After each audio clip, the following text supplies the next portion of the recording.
Trevor Lawrence has experienced the ups and downs of every highly praised true freshman starter. And of course, this for Trevor Lawrence stems from the extremely successful 2018 campaign that created the massively unnecessary expectations for him. A lot of people have the habit of creating unhealthy idols of these players that leads to a whole host of other issues down the line. And I made an initial video about it after that freshman year that maybe people should check out. But it's just this idea that when a player has extreme success early on, then people want them to live up to that, or they have this image or ideal of them that they now have to perform up to from that point on, or the detractors or the critics are gonna then tear down that player when they don't see it because of all this massive hype and praise that they got. So those unnecessary expectations really hurt somebody. So today I'm going to show you two plays that show you why Trevor Lawrence is so praised or why he's so hyped. And I'm going to show you two plays that show you some issues that he has that people tend to ignore, or that when critics see it, then they'll tear him down for it. And this is what happens when you create those crazy expectations for a player. And before that, though, I want you to subscribe to the channel and turn on the notifications, which is clicking that little bell next to the subscribe button, and join my Discord so we can have more and more college football discussions. I love to do that with people. So the first play I'm going to show you out of the two plays that show you why he's so praised, or the talent that he has, is from the 11-minute 31-second mark of the first quarter. So the arm talent that Trevor Lawrence has here is just purely on display. The placement upfield and the velocity on the ball, despite the fact that he leaned on his plant foot to the left while overly guiding the ball with his arm, in addition to waiting until the receiver broke on the route, is extremely impressive for where this ball ended up and how the receiver continued to run in stride. And even because he's short, the ball almost went past him a little bit. But the place where that ball was and the velocity it had on it, despite what he did there, that's just a pure arm talent that not many people have. The fact that he can do that is purely impressive. And so just that play, I think, speaks for itself when you watch it, especially considering how far it traveled downfield. And the next play I'm going to show you is putting that arm talent, just the pure physical tools, on display again. And you're going to see that that's actually the trend. The thing that I've been pointing out about Trevor Lawrence for the past 2 years, it shows up again and again. He has immense physical talent. So the 4-minute 5-second mark of the first quarter, at the snap of the ball, the left guard gets pushed into the backfield. The right guard also eventually gets beat as well. So that's going to be interesting watching the Clemson offensive line this year. They've typically been very good. This could just be a outlier here. The pressure comes in on Trevor Lawrence as the wide receiver is running a deep post, and that's Amari Rodgers on the right side of the field. Trevor feels this pressure, and then he still goes for the shot because the defense left wide receiver number 3, or Amari Rodgers, inexplicably wide open. And I highlight this because Trevor Lawrence threw this ball while falling away. The ball traveled about 50-ish yards in the air here, but look at where it landed. Literally on the back line of the end zone. You can't do that without just an arm that can make the ball travel. And you see why people get so hyped about him, or you see why people are so excited, or why Clemson fans are, because of things like this. But the interesting thing is that I highlighted 2 times already in these 2 plays that he falls away. And that's something he's been doing since his freshman year. And this is going to be a perfect transition to the 2 plays that show you why he has to be criticized, or why he needs to work on some things that could cause him trouble if you're trying to go to the next level. This is important. So at the 13-minute 45-second mark of the second quarter, they're in the shotgun formation. They're 4 wide. The tight end number 88 is the close left receiver, and he runs a corner route here. This is a nice completion in stride when you look at the result of the play.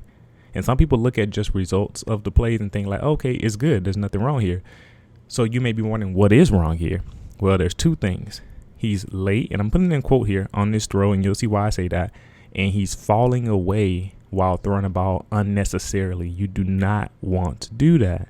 He's been doing this same thing since his freshman year, and is nitpicky on purpose because doing things like this will cause you to have more inefficient or bad games against good defenses, especially in the NFL. And so I see he's late on his throws because if you notice, he throws the ball after the receiver breaks or after the tight end breaks on his route. Most of the time you want to anticipate this and throw the ball before your receiver even turns to break toward the outside. That way you don't have to worry about the defender having time to break on the ball. Now you may say Trevor Lawrence has a lot of arm talent. It doesn't matter if the defender breaks on the ball because the ball's going to get there anyway. While that may be true in most cases, in order to get to his ceiling, to excel, he's going to want to throw this ball before the defender even gets a chance to break, before his receiver breaks to the outside, because why would you settle for just good when you can be outstanding?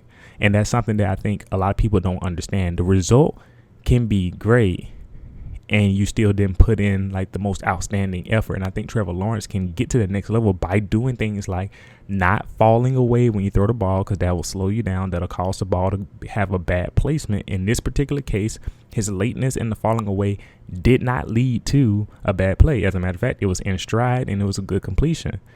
But that's a perfect segue, because we're going to go to the next play in which it did the very thing that I'm talking about right now. At the 7-minute, 29-second mark of the second quarter, it's 3rd and 6. It's third down here. This is a corner route again, a corner route for Latson. And if you notice, you see that the issues pop up when he has to throw the ball to the far side, because when you're late and falling away on far side throws, there's a lot more room for error. So the ball ends up being behind the receiver here. Behind in such a way that the receiver actually has to turn around and try to catch it, and he can't do anything with it. Once again, Trevor Lawrence is late when he throwing the ball because he waited until the receiver broke out of his route and toward the sideline, and he falls away. You just do not want to fall away.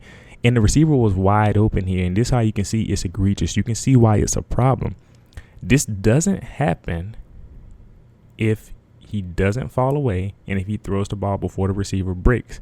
Because if you make sure that you're mechanically sound on every throw, you won't have to worry about little imperfections leading to misses when you had a wide open first down opportunity. So even if he corrected one thing on this play, if he just threw this ball when the receiver broke instead of after the receiver broke, then the ball probably would have been enough on the receiver's chest or somewhere in that area where he could still catch the ball.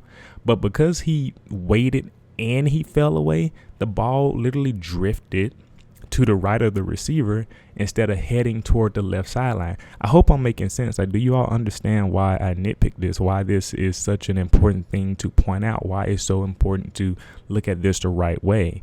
I'm not saying Trevor Lawrence is bad. I'm not saying he doesn't have immense physical talent. He may very well be drafted number 1 overall just for that reason. We've seen it happen before. Jamarcus Russell, all these big talent guys. But the thing is, you have to put in that work to be as mechanically sound on every play and to take out those little imperfections so that you can be the best possible quarterback that you can be. And I'm not sure that Trevor Lawrence is doing that. Also, I wonder, maybe the staff, a lot of college coaches don't find it necessary to do this, but they just let the players operate in how they've always been successful so they can just keep the train rolling. But I feel like colleges should do a better job of preparing players to excel at what they do. A lot of times they just let them get away with it. And Tim Tebow was a good example of this. Urban Meyer had no business letting Tim Tebow continue to throw the ball the way he did. And you see how that affected his football future. It really crippled him. And I don't want that same thing to happen to Trevor Lawrence in this case.